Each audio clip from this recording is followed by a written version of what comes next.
नमस्कार, मैं लोकेश मकवाना। भवानी मंडी में 2 दिन से चर्चा का विषय बना राधेश्याम मंदिर ट्रस्ट की दुकान का बेचने का मामला, जो कि सोशल मीडिया पे धीरे धीरे काउंटर हुआ है और सोशल मीडिया पे आम जन अपनी प्रतिक्रिया दे रहे हैं।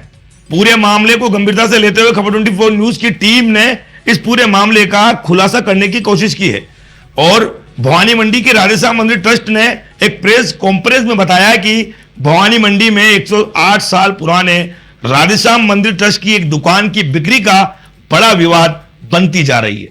ट्रस्ट अध्यक्ष जहां पूरी प्रक्रिया को देवस्थान विभाग के नियमों के तहत हुई वैध नीलामी बता रहे हैं, वहीं ट्रस्ट के ही सदस्य और लंबे समय से दुकान चला रहे हैं किराएदार इस बिक्री पर गंभीर सवाल खड़ा कर दिए हैं। आरोप है कि बिना जानकारी और बिना समिति के दुकान बेच दी गई है। आखिर क्या है पूरा मामला, देखिए हमारी इस खास रिपोर्ट में आगे। भवानी मंडी के स्टेशन रोड स्थित ऐतिहासिक राधेश्याम मंदिर ट्रस्ट की संपत्ति को लेकर इन दिनों शहर में चर्चाओं का बाजार गर्म है। मंदिर ट्रस्ट द्वारा एक दुकान की बिक्री और रजिस्ट्री किए जाने के बाद मामला अब विवाद का रूप ले चुका है। बीती रात मंदिर परिसर में आयोजित प्रेस कॉन्फ्रेंस में ट्रस्ट अध्यक्ष कृष्ण कुमार यानी के राठी ने पूरे मामले पर अपना पक्ष रखा और दावा किया कि दुकान की नीलामी पूरी तरह नियमों के तहत की गई है। बहुत सारे लोग सोशल मीडिया पे कितने एक्टिव हो, लेकिन बहुत सारी ध्यान में नहीं आती है। उनका जो प्रोसेस था उस प्रोसेस को पूरा किया गया कायदे से और उसके अकॉर्डिंग इसको बेची गई, क्योंकि जहाँ था जिस स्थिति में जैसी है वैसी ही बेची गई। और हमारे मन में सवाल ये है कि जैसे एक फॉर एग्जांपल मैं आपको बता रहा हूँ कि नगर पालिका एक सरकारी संस्था है, कुछ टेंडर ऐसे भी होते हैं जो ऐसे अखबारों में उनकी सार्वजनिक विज्ञप्तियां प्रकाशित की जाती है जो चहेते ठेकेदार को वो लाभ दे सकते ताकि लोगों को सार्वजनिक सूचना मालूम न पड़े। सवाल ये है कि यहाँ पे तो लोगों को मालूम नहीं पड़ा कि दुकानों की नीलामी की है, बिकने के बाद मालूम पड़ रहा है। हमारे द्वारा तो उस दुकानदार से भी इस बारे में चर्चा की गई थी कि यार उसके रिश्तेदार के थ्रू कहलवाया गया था कि भाई अगर आपको इस दुकान को लेना है, आप यहाँ बैठे हैं तो आप हमको, लेकिन नंबर ऑफ पीपल्स में ऑप्शन के लिए हमको ऐसा लगता था कि हमारी जितनी प्राइस हमको चाहिए उस प्राइस का ऑफर भी आ चुका है, तो हम तो शायद 63 लाख रुपए में भी उस नीलामी को रोक सकते थे। लेकिन हमारे मार्केट सर्वे के हिसाब से अगर वो दुकान खाली रहती तो हमारा ऐसा एस्टिमेट था कि वो दुकान 80 लाख 75 लाख में बिक सकती है। जैसे बिकने की सूचना स्पीड हो रही है, सोशल मीडिया पे काउंटर हो रहे हैं, तो ऑप्शन की सर सोशल मीडिया में हमारे द्वारा इस चीज को स्पीड देता है, क्योंकि जो प्रक्रिया हमें गुजारनी थी ये सब कार्य हमारे कोई कंसल्टेंट हमने नहीं कर रखा था, क्योंकि हर चीज के अंदर हम लोग परफेक्ट नहीं है। कंसल्टेंट के माध्यम से ये सारी प्रक्रिया हमारी। तो आपको ऐसा नहीं लगता कि विभाग ने खुद ने जानबूझ करके प्रक्रिया को जो है निष्पक्षता से दूर रखा? सर आज अगर ये सवाल उठ रहे हैं तो सोचने को सोचा जा सकता है, उसके लिए मुझे नहीं लगता कि मैं उस सोच के लिए और यही सोच के वजह से शायद बातें आ रही है। मेरा एक सवाल मेरा ये है कि आज के युग में डिजिटल प्लेटफॉर्म सबसे बड़ा है। आप देखते हैं कोई भी चीज करती है 1 सेकंड लगता है, शहर में या जिले में या पूरे राजस्थान में, भारत में। इस तरह की प्रक्रिया एकदम जिस तरह से काउंटर आज दिन भर से राधेश्याम मंदिर को लेकर हुआ, तो जब आपके जब मीटिंग थी 18 तारीख को, एक सूचना शायद आ सकती थी कि इस तरह का हमने प्रपोजल रखा है, इसका पहचान होने सोशल मीडिया पे असर हो सकता हो कि हम लोगों ने हमारे उद्देश्य तक हम लोग सीमित थे, हमारे दिमाग में इतना आया नहीं विचार, नहीं तो शायद हम ये भी कर लेते।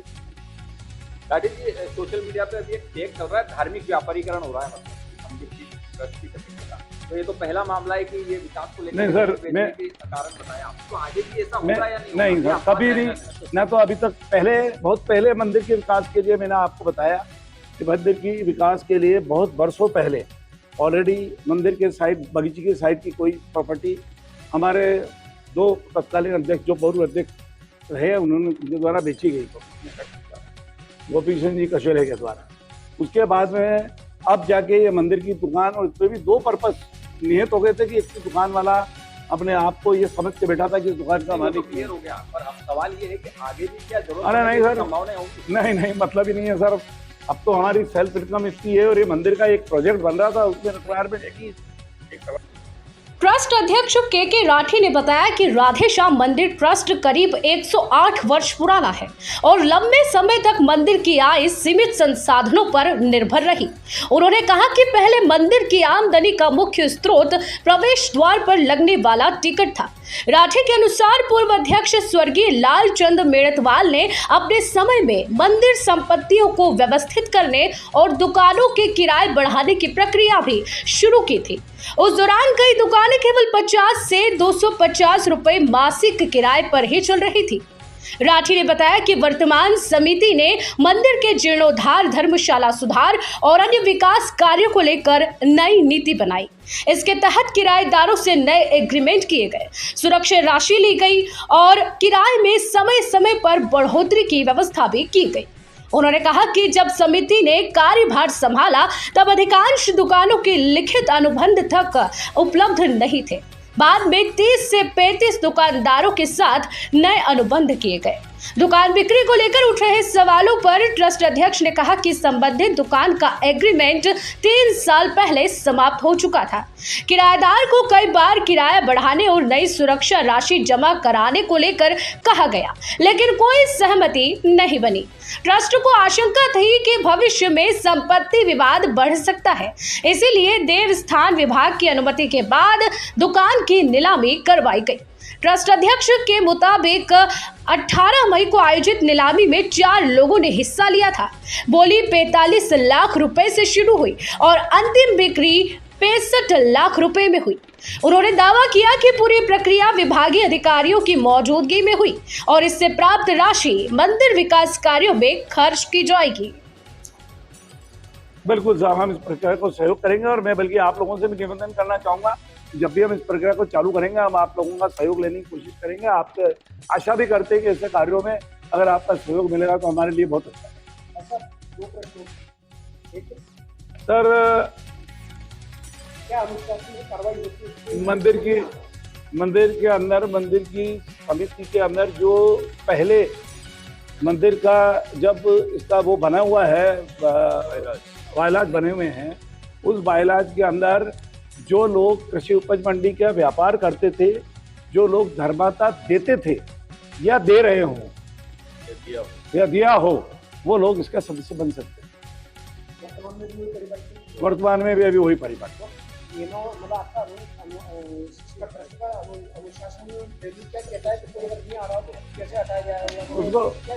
उसको बहुमत से, शायद बहुमत से उसको हटाया जा सकता है।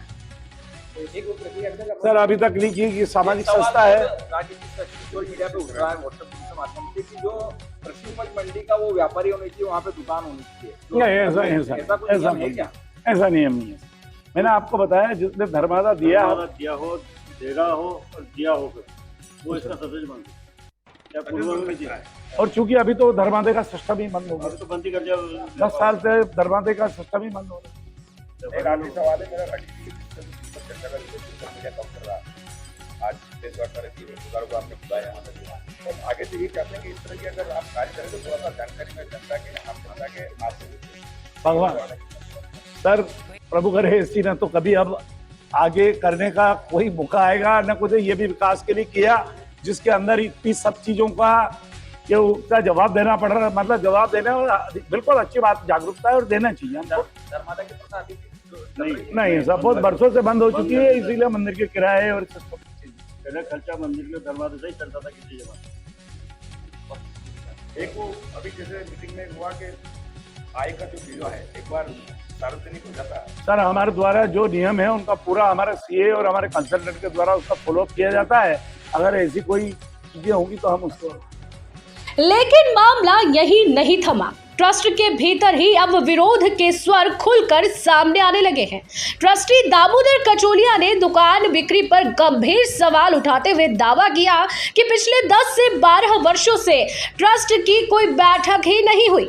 उन्होंने कहा कि यदि दुकान बेचने का प्रस्ताव लिया गया था तो इसकी जानकारी उन्हें नहीं दी गई। कई वर्षों से राधेश्याम मंदिर ट्रस्टी हैं, आपके फादर भी अध्यक्ष रह चुके हैं। जिस तरह का संज्ञान में सोशल मीडिया पे माध्यम से एक मामला आया है कि भाई एक ट्रस्ट की जो दुकान है उसको रजिस्ट्री हो चुकी है, उसका पहचान कर दिया है, आपके संज्ञान में है? नहीं जी साहब, मेरे को भी मेरे किसी मित्र ने परसों दोपहर में फ़ोन करके बताया कि मंदिर ट्रस्ट ने ज़मीन बेच दी है और इसकी रजिस्ट्री भी हो गई जी, जो मेरे बिल्कुल भी ध्यान नहीं थी। लगभग पिछले कई वर्षों से मंदिर में कोई मीटिंग नहीं होती है और कम से कम मेरी जानकारी में बिल्कुल भी नहीं है कि मंदिर में इस तरह की कोई प्रक्रिया चल रही थी। अगर वास्तव में कहीं ज़रूरत थी तो पहले तो ट्रस्ट के सारी ट्रस्टियों की सहमति होना जरूरी है। जी। दूसरी बात, जो सबसे ज़्यादा पैसा दे रहे उसका तरीका या तो हम अखबार में इश्तिहार निकालावे कि हम किसी प्रॉपर्टी को बेचने जा रहे हैं, हम हमारे किसी मिलने वाले को बुला के सौदा गुपचुप तरीके से कर लें। मंदिर ट्रस्ट की तरफ से किसी भी तरीके से उचित नहीं है और मैं तो पुरजोर विरोध करता हूँ इस चीज़ का। जो भी हुआ गलत हुआ है और इस चीज़ के लिए तो जो भी आंदोलन करना चाहे, जो भी करना चाहे, मैं मेरा विरोध भी दर्ज कराने के लिए तैयार हूँ। किस तरह से आपको बिल्कुल नॉलेज में था कि भाई ये रजिस्ट्री? नहीं, बिल्कुल भी नहीं, बिल्कुल भी नहीं। मेरे को तो परसों दोपहर में मालूम पड़ा और कोई मेरी जानकारी में नहीं। और जो पोश इलाका है, भवानी मंडी का सबसे पोश इलाका माना जाता है, रेलवे स्टेशन पचपाड़ रोड, तो जो कीमत है उस पर 65 लाख रुपए में पहचान उसका किया गया रजिस्ट्री में। क्या लगता है आपको कि मेरे पास तो ये भी फ़ोन आया है कि भाई कि बिल्कुल कोड़ियों के भाव में बेच दिया। ये समझो कि लगभग 50% कीमत ही बताई जा रही है। ये तो 1.5 करोड़ 2 करोड़ कुछ भी हो सकता है। मौके की ज़मीन है, इस तरह की ज़मीनें मिलती नहीं है और जिस तरह से हमारे यहाँ सौदे हो रहे हैं प्रॉपर्टी के, उस हिसाब से उसकी कीमत तो बहुत कम ही है। अगर वास्तव में 65 लाख 70 लाख ही लगी है तो आपके बिल्कुल संज्ञान में नहीं है? बिल्कुल नहीं है, बिल्कुल नहीं है साहब। तो आगे क्या और कदम मुझे तो उठाएंगे? कोई बताता भी नहीं है। मंदिर ट्रस्ट के कोई भी ट्रस्टी हो, बाकी के या अध्यक्ष महोदय हो, मेरी जानकारी में कुछ भी नहीं लाता। सबसे पहले आपका नाम बताएं। राजकुमार फेडे। राजकुमार जी, जिस तरह से भवानी मंडी में सोशल मीडिया पर राधेश्याम मंदिर ट्रस्ट की संपत्ति को बिक्री की सूचनाएं चल रही हैं, क्या कहेंगे आप इस बारे में? ट्रस्ट ये भवानी मंडी शहर का सबसे बड़ा मंदिर है। मुझे नहीं लगता कि इसको इतनी कोई आवश्यकता पड़ रही होगी कि भाई कोई ज़मीनें बेचकर उसकी पूर्ति की जाए। और अगर ज़मीनें बिकी है तो ये तो अनुचित है। और इसमें सबसे प्रथम तो मंदिर की एक समिति बनी हुई 11 जनों की ट्रस्ट को संज्ञान में होना चाहिए। ट्रस्ट क्या कर रहा है? सोनी जी, भवानी मंडी में एक चर्चा का विषय बन रहा है, राधेश्याम मंदिर ट्रस्ट की दुकान का बेचान ट्रस्ट द्वारा हुआ है और उसकी 19 तारीख को रजिस्ट्री हुई है। क्या कहेंगे आप? जो भी हुआ है वो भवानी मंडी में वो गलत हुआ है। भवानी मंडी राधेश्याम मंदिर की ट्रस्ट की जो ज़मीन है वो गुप्त कैसे बेची गई है जी। और पूरी भवानी मंडी की जनता का राधेश्याम मंदिर पर आस्था का केंद्र है। बिल्कुल। तो सार्वजनिक रूप से बता के बेचना चाहिए, अखबार में इश्तेहार देना चाहिए, गुप्त तरीके से नहीं बेचना चाहिए और ट्रस्ट को सामने आना चाहिए। जो अफवाह पर विराम लगे। 14 साल से अगर ट्रस्ट की मीटिंग नहीं हुई है तो ये भी गलत है। गलत है। क्या चाहते हैं आप? सार्वजनिक रूप से ये सौदा रद्द होना चाहिए और आम आदमी को इसमें भाग लेने का अवसर मिलना चाहिए। इधर लंबे समय से दुकान में व्यवसाय कर रहे किराएदार परिवार ने भी ट्रस्ट पर गंभीर आरोप लगाए हैं। किराएदार सुरेश लड्डा ने प्रशासनिक अधिकारियों और जनप्रतिनिधियों को ज्ञापन भेजकर दुकान बिक्री निरस्त करने की मांग की है। लड्डा परिवार का कहना है कि वे करीब 60 वर्षों से इस दुकान में कपड़े का व्यवसाय कर रहे हैं और यही उनकी आजीविका का मुख्य साधन है। किराएदार परिवार का आरोप है कि दुकान को कम कीमत में बेचकर मंदिर संपत्ति को आर्थिक नुकसान पहुंचाया गया है। परिवार ने यह भी आशंका जताई है कि अब उन्हें दुकान खाली करने के लिए दबाव बनाया जा सकता है। मामले को लेकर मुख्यमंत्री, जिला कलेक्टर, पुलिस अधीक्षक और उपखंड अधिकारी सहित कई अधिकारियों को शिकायत भेजी गई है। हमको डिफॉल्टर नहीं किराएदार। सबसे पहले आपका नाम बताएं। मेरा नाम अंकुश लड्डा है। मेरे पापा का नाम सुरेश कुमार लड्डा है। आज हम 60 सालों से इस दुकान पे काबिज हैं और निरंतर किराया देते आ रहे हैं और आज ये बता रहे हैं कि 3 साल से हमने किराया नहीं दिया। मेरे पास एक महीने की किराए की रसीद मौजूद है। इसमें हम किसी भी तरह से कोई डिफाल्टर नहीं है और किराया बढ़ा के भी दिया। और किराया हमेशा हर साल बढ़ता आ रहा है। इस जो बढ़ोतरी हो रही है वो बढ़ोतरी के हिसाब से हम हर साल किराया बढ़ा के दे रहे हैं। और मेरी आजीविका का साधन यही है। और आजीविका का एकमात्र साधन मेरे पास यही है। हमको इसमें डिफॉल्टर नहीं है। और आपको सूचना दी गई थी? हमें किसी तरह की पहचान की सूचना नहीं दी गई। ना मेरे जानकारी में है। न जानकारी में है। ये रजिस्ट्री होने के बाद हमें आज मालूम पड़ रहा है कि इस तरह से इन्होंने हम गुपचुप तरीके से पहचान कर दिया है। ट्रस्ट का कहना है कि उन्होंने खुली नीलामी के तहत ये बिक्री की। हमें खुली नीलामी में भी कोई नहीं बुलाया गया, न किसी तरह की हमें कोई किसी जानकारी दी गई। अब इस मामले में पचपहाड़ नायब तहसीलदार मदन लाल वर्मा ने पुष्टि की है कि 19 मई को स्टेशन रोड स्थित दुकान की रजिस्ट्री मुकेश कुमार पुत्र सीताराम शर्मा के नाम की गई है।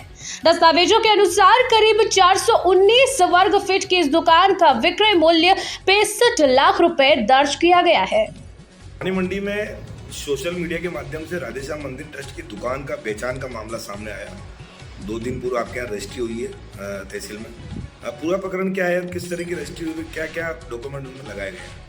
दिनांक 19/26 को राधेश्याम मंदिर के ट्रस्ट भवानी मंडी के अध्यक्ष के बतौर कृष्ण कुमार जी राठी द्वारा ये दस्तावेज पेश किया गया, जिसमें मुताबिक नियमानुसार नगर पालिका द्वारा पट्टा रजिस्टर्ड है, जिसमें बतौर अध्यक्ष कृष्ण कुमार जी राठी इनको अधिकृत किया हुआ है। उसी के बिहाफ पे रजिस्ट्री की गई है।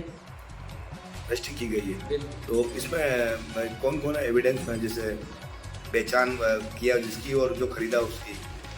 जिसमें विक्रेता तो हैं राधेश्याम मंदिर ट्रस्ट भवानी मंडी, जरिए अध्यक्ष कृष्ण कुमार राठी, पुत्र राम गोपाल राठी, जाति महाजन, निवासी भवानी मंडी। और क्रेता हैं मुकेश शर्मा, पुत्र सीताराम शर्मा, जाति सुतार, निवासी भवानी मंडी। दुकान 12/34 की है और स्टेशन रोड वार्ड नंबर 1 पर स्थित है, जिसकी मौके पे भी तस्दीक की गई है। TLC रेट 50 लाख से अधिक होने के कारण इसकी जो कीमत है कितने में पहचान की इसमें? जी, इसकी दस्तावेज के मुताबिक इसकी जो रेट 65 लाख रुपए अंकित है। इनके गवाह कौन थे दोनों पक्षों पर? इनके गवाह में पुरुषोत्तम जी पालीवाल और फिरोज हुसैन। तो ये होगी रजिस्ट्री? जी बिल्कुल, रजिस्टर्ड हो चुकी है 19 तारीख। फिलहाल राधेश्याम मंदिर ट्रस्ट की दुकान बिक्री को लेकर विवाद लगातार गहराता जा रहा है। एक और ट्रस्ट प्रबंधक इसे मंदिर विकास के लिए जरूरी कदम बता रहे हैं, वहीं दूसरी तरफ ट्रस्ट की ही भीतर में किराएदार परिवार और सवाल उठा रहे हैं, मामले को संवेदनशील बना रहे हैं। ऐसे में अब ये प्रशासन की नजर में आ चुका है। अब ये देखना है कि इस पे क्या कार्रवाई होती है। और एक तरफ आज दुकानदार भी अपनी मांग को लेकर सामने आए हैं। खबर 24 न्यूज की स्पेशल रिपोर्ट देखिए सिर्फ खबर 24 न्यूज पर, आपके अपने चैनल पर। हर कदम आपके साथ, 10 साल बेमिसाल। नमस्कार।